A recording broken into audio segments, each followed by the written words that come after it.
All right, we haven't done this one yet, right? Okay, good. All right, so it's a little example I got from James Elder, I think. And here we have the input are an array of values, which are the orange heights here, right? And what do we want to output? For every I, say 3, we want to output the green, which is the average of the 3 previous guys, right? So we take, how do we get this green? Well, we take this orange plus this orange plus this orange divided by 3. It gives us the average so far, right? And then, right, it's kind of a running average, right? Every time you get a new number, we get a better average, a different average, right? People understand the problem? All right, so how are we going to compute it? Well, I want to compute all these i's, so the obvious algorithm is to loop over my values of I and to compute a of I, right?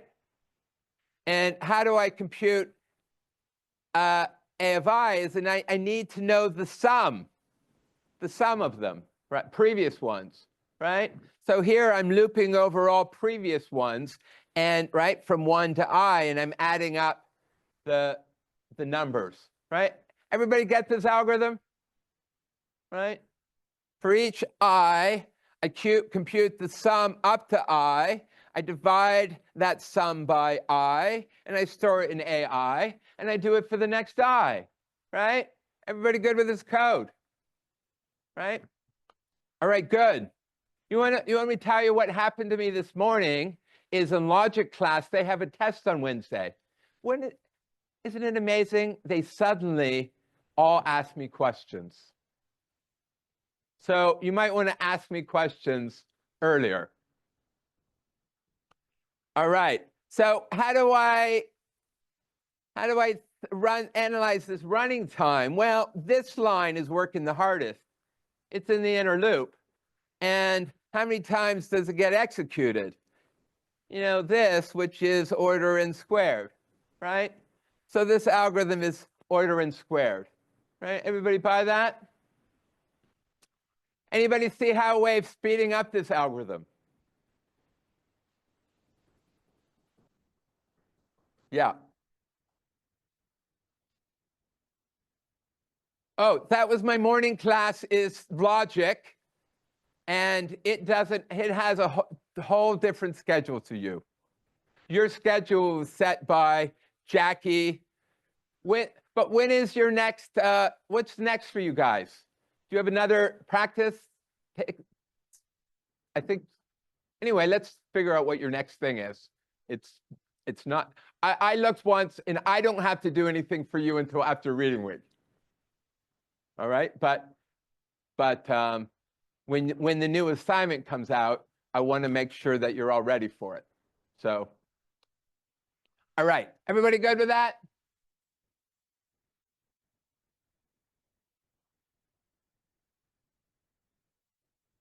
Well, because it's in the inner loop, it gets executed the most, right? This line gets executed n times. Which test? Oh, this one here?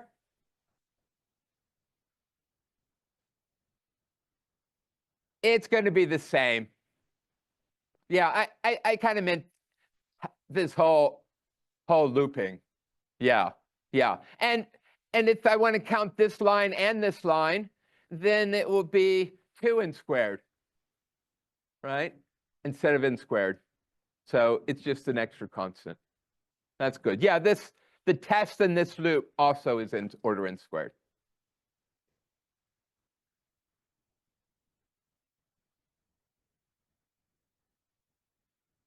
It might, but it will be a constant. We're going to say so again, we want to say, what are we charging as our operations, right?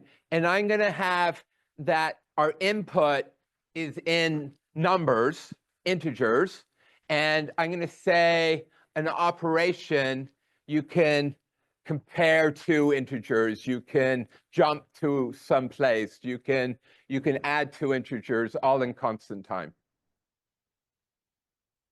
Fair enough. I mean, even this summation down here, well, you know, if this integer is really, really big, the sum will take a long time. And I'm kind of ignoring that. Right? Everybody good? All right. So, you know, my religion is loop invariants. All right? So, why are we going to add in loop invariants? Yeah, because I think they're good. Right? So, what's our loop invariant after we've gone around I times is that we've computed the first I values. Right? Well, what else do we, I mean, let's just write down things that we know. What else do we know, right, you know, after we've gone around I times?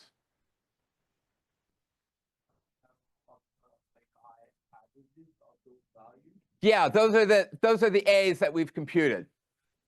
We have the sum, right? After the ith time, we have the ith sum, right? So now we can rewrite our code where our goal is to make progress while maintaining the loop invariant, right? So how do I make progress?